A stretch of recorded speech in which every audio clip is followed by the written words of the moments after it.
Hello, what up, Sonny Movie Madman, and I'm back. And today's Wednesday, so today we're going to be talking about Captain Marvel in 4K.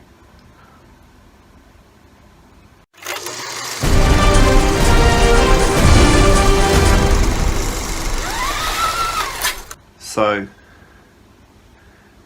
here we go then. This is Captain Marvel. This is the 4K edition of Captain Marvel. There's a Blu-ray in there as well, and it's on Disney Plus too, believe it or not.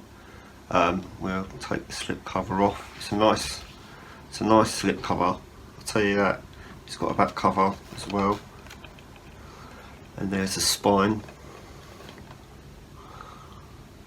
for you there.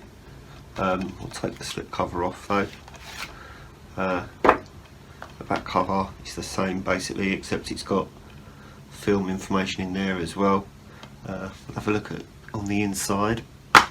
So the 4K disc here, it's got some new artwork on it, and the Blu-ray here is just the same as the front cover here basically, except the title's on the side rather than at the bottom.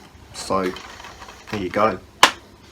So this was one of the films that moderately impressed me when I saw it in the IMAX, mainly because there was loads of IMAX shots in the film, so it really brought out a lot of colour. There's a lot of blues, a lot of reds, a lot of greens and stuff like that. It looked really good in the IMAX. I remember it being a very good IMAX looking movie. That being said, it also is a very good disc, if that helps.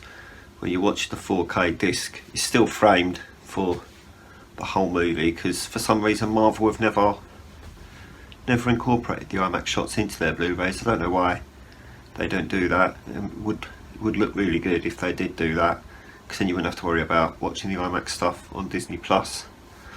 Although saying that, when you watch this on Disney Plus, the IMAX sequences are in there as well, and it does look really good on Disney Plus. They don't fade away the black bars completely, and they very rarely dissolve them in or out.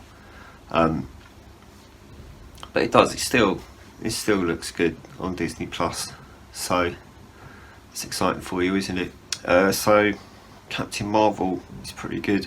I quite liked Captain Marvel, to be fair. It wasn't as bad as everyone was making it out to be when it first came out.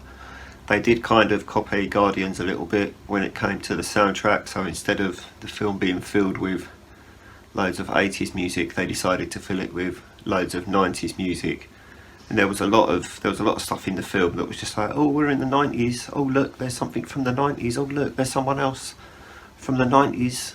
So it was a little bit like a 90s meme, but it's fine. Like we didn't mind, did we? Well, I didn't mind, you might have minded, but didn't really bother me at all. It was a nice little origin story for me.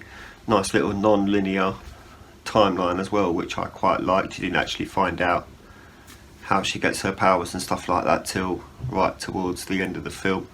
So I quite liked that about it, that it left this mystery hanging all the way through the movie, and then as things start getting explained towards the end, kind of gives it a few little twists and stuff like that. So I quite liked that about it, to be fair. You get to see a nice you get to see a nice de-aged Samuel L. Jackson in this as well.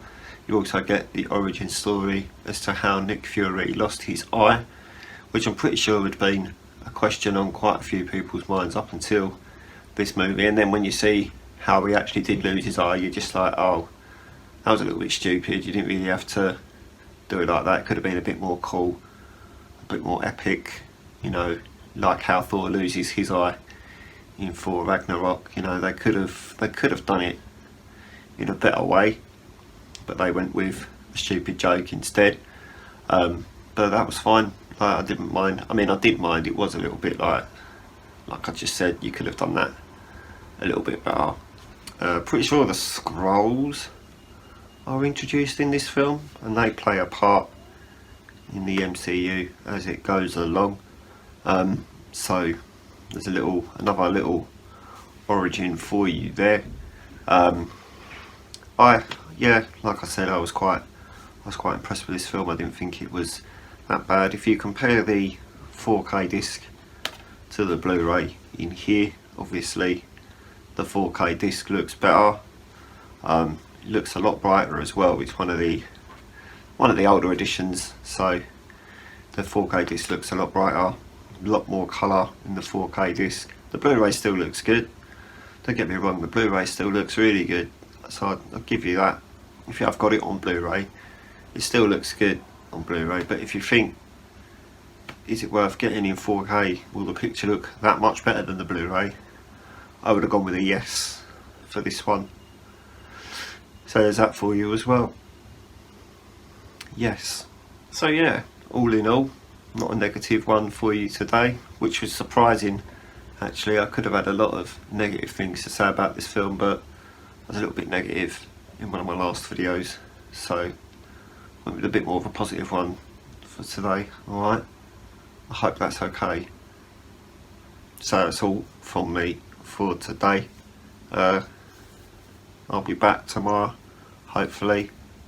I should be back tomorrow. Been a bit unwell today, but it's okay, don't worry about it. I've still got a video out for you, so don't panic. So yeah, hopefully I'll be back tomorrow. Got an interesting film to talk to you about tomorrow. I've got a very weird film to talk to you about tomorrow, actually. And then we're back with Director of the Week on Friday. So if you could like this video and subscribe to the channel if you haven't already. And I'm gonna fuck off. Okay? Goodbye.